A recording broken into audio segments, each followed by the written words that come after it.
If it's fall, it must be time for macro photography.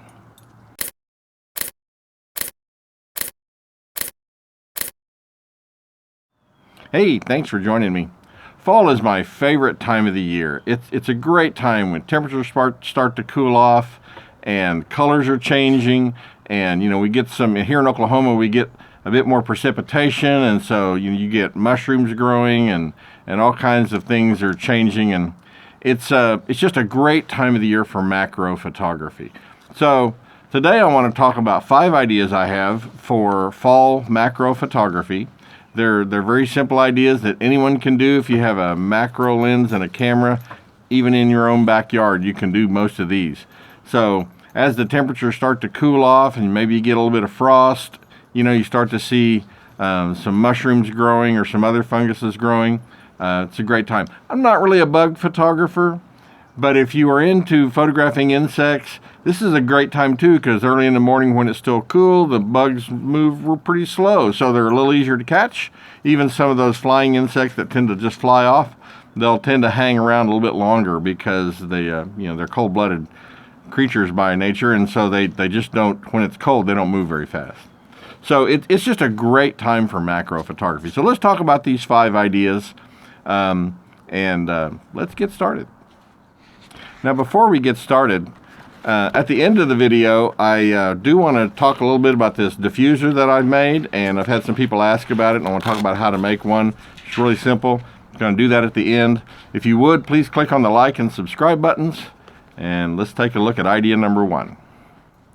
So just a quick note about the equipment. Actually, I'm out shooting and using today. I've got my Olympus EP5, one of my favorite cameras, especially for macro. It's got not a fully articulated screen, but I like the tilt screen. I can get the camera down low to the ground, and great for taking macro pictures. I'm using an Olympus 30mm f3.5 macro lens and the flash diffuser that I was showing you. And I'm really just using the built-in flash that's in the camera. It's not very powerful, but it's enough to give me those dark backgrounds if I decide to do that. And actually this morning I find myself not using the flash much at all. It's cloudy out, so the light's really soft and diffuse by itself, and I don't know, some of the fall pictures just seem to me to look a little bit better without those black backgrounds, to bring in some of those background colors. So anyway, idea number 1 that I want to talk about is leaves. Now, you would think this is kind of trite, fall leaves, whatever, But the cool thing is that God provides us an unending number of color variations and textures, and one of the things I love about macro photography is texture. And when you combine the color of changing leaves and the textures that they have, you can just really get just some amazing stuff. And don't necessarily just look for big leaves on trees that you can photograph. You'll find on the ground some really tiny stuff that you'd be surprised at the color variations. And there's also other brightly colored things you'll find close to the ground, tiny little flowers and things like that tend to pop up when the moisture hits in the fall, and you can look at some of those. So that's idea number 1, is leaves. But again, don't just write that off because, everybody takes pictures of leaves. Well, what most people take pictures of are trees with leaves on them, big, fall color trees. And those are pretty. But get close to those leaves. And with a macro lens, you start to see like I say, the veins and the texture and not only that, the color of the leaves. Get really close. And so leaves just make a great subject. Now, idea number 2 are spider webs. This is a great time of the year. Spiders are still spinning webs, but early in the morning they'll often have dewdrops on them, and they're just really, it's a neat time of the year that you can capture some of those. And like I said, early in the morning the spiders are moving pretty slow, so you can actually capture them on their webs sometime. But I find that there's just a lot of spider webs and stuff that you can capture in some places that are just fascinating. And some of them are, the traditional orb web, that look very organized, and some of them are not. I'm not a entomologist, so I can't describe all the different types of webs, but some of them are just chaos looking. They're just really crazy, and they're just fascinating to look at, and covered with dew or frost, they're just really pretty.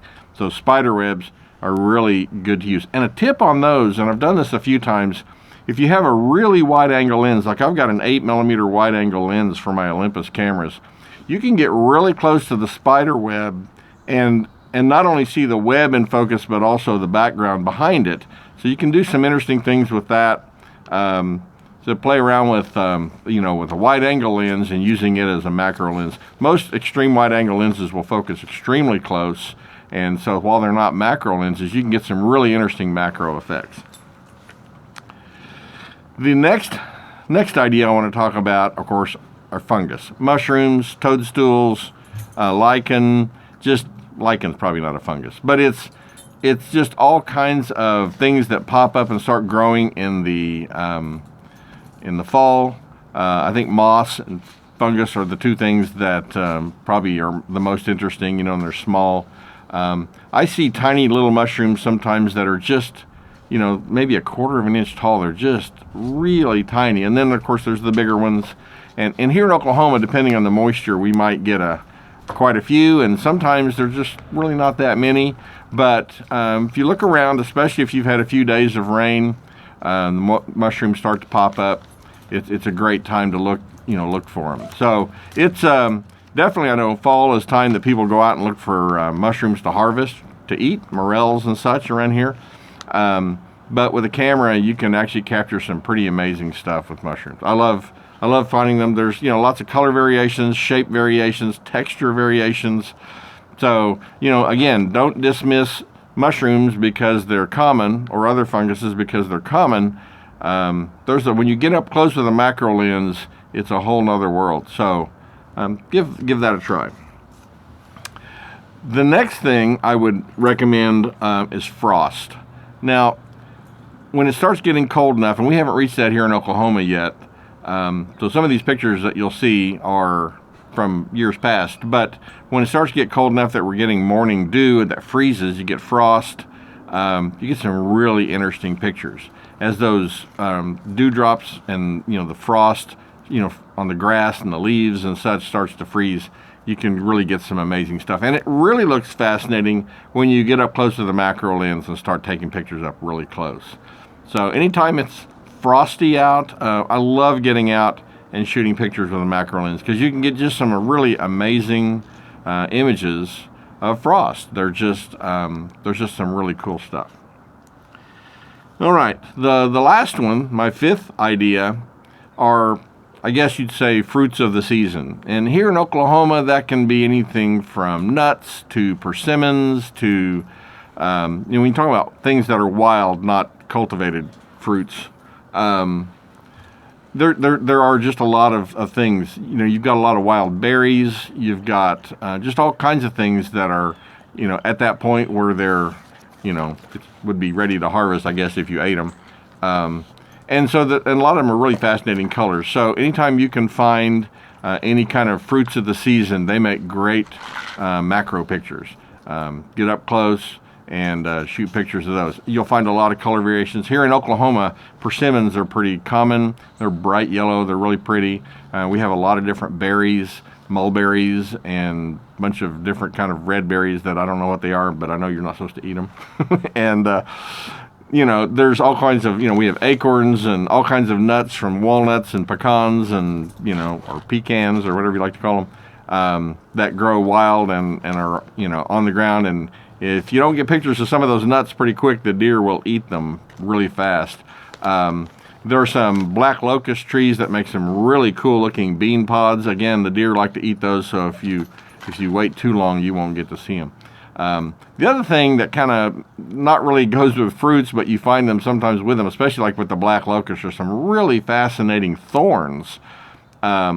We have some black locust trees that just have some really crazy looking thorns, and they're just fascinating to look at. Also lots of briars and such, and while you wouldn't think that would be that interesting a subject, I find that things like the briars and the black locust that have thorns, it makes for some pretty interesting pictures. So those are the 5 ideas. I hope you have enjoyed seeing a few of these pictures that I've posted on here as we go. There's just an unending number of things you can photograph in the fall.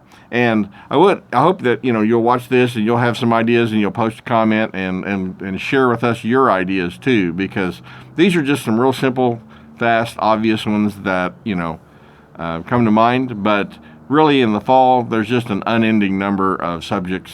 And as the seasons change and colors change and the temperature changes and, you know, you get frost and you get moisture or, you know, precipitation, it's just a great time to be out doing macro photography. So let's talk about this flash diffuser. Now, I've had a few people ask about it because they've seen it on previous videos. Really, there's not much to this. This was some plastic material that actually was on some metal shelves. They're like wire metal shelves that we had at work, and they just, you know, they were laying on the shelves so little small things didn't fall through the wire shelf. So they were getting rid of the shelves and they were throwing a bunch of this plastic in the trash, so I saved some of it, and because I thought it'd make, you know, a good diffuser. And it seems to do a pretty good job. It transmits quite a bit of light, but it's very diffuse. And what I've done here, as you can see, is, you know, I've cut into this, and you probably would want to experiment. I think I just took a drink glass and sat on this and drew around it and cut it out, just kind of guessing at the size I needed. But depending on the lens you're using, you probably would want to maybe start with either some paper or cardboard as a test or a template and try different size diameters. The idea is that you want to be able to curl this around the lens, and you notice when you curl it, it angles forward. And so the Velcro then, again, just kind of using scraps of stuff I had at home. I had some white sticky back Velcro, that's the soft side, and then some black that was the hook side. And so that's why it's black and white. I normally wouldn't you mix those up, but that's just some extra stuff I had laying around. So, you know, depending on how much you overlap this, you can control the size of the hole, obviously. And the idea is that, you know, when you put it on the lens, it angles forward, and then the flash on your camera then, you know, hits this and it illuminates your subject. And now this 30 millimeter macro doesn't really have a place to put it. I mean, if I put it on the very front of the lens, which is what I would normally do, it doesn't have much, there's not much for it to hold on to, so it just tends to pop off. I could probably put a filter or maybe a lens hood on the front of this that would keep it from sliding off, so I could move it to the front. There's a space a little further back on the lens that I can wrap it around at this area right here, and that seems to work okay. Though I think it'd probably work a little bit better if it was a little further out. Normally, like on my 55 millimeter micro Nikkor, or if I'm using the Raynox. The Raynox has a nice recessed area in between the front and the rear that this goes on, and it works really well on. And like I said, the hole, you know, is kind of adjustable. The more you pull it in, the more it's going to angle. So you kind of have to you have to play with the hole size. But probably the hardest thing about making one of these is finding some translucent plastic. I think there's probably a lot of different sources for that. If you were to go to an office supply, you could probably find some report covers or something that were, you know, kind of frosty plastic. I think if you look around at, you know, places like that, you'd find it. I wish I could tell you some source where you could just get a bunch of this translucent material, but depending on where you live, I'm just not sure. I think probably an office supply is the best thing. But that's probably where I would start if I was going to do it. But I was lucky enough to salvage some of this, and you know, once you find some material, you know, a pair of scissors, and like I say, I think I put a glass on here and just drew around it, or maybe it was a camera filter. It was something, you know, obviously that diameter, and then I cut it so that it, you know, it comes out here, and that's all there is to it. Really simple to use. Pretty effective, and like I say, a lot of times I just use the flash that's built into the camera. It's bright enough to illuminate my subject and allow me to drop my background off to black, you know, if that's the effect I want. Sometimes I'll use it just so that I'm more evenly illuminating the subject, not necessarily to try to drop the background out, but to or separate the background, but to just provide some more even illumination. On a day like today that's cloudy, the light's very diffuse, so the illumination is pretty even anyway.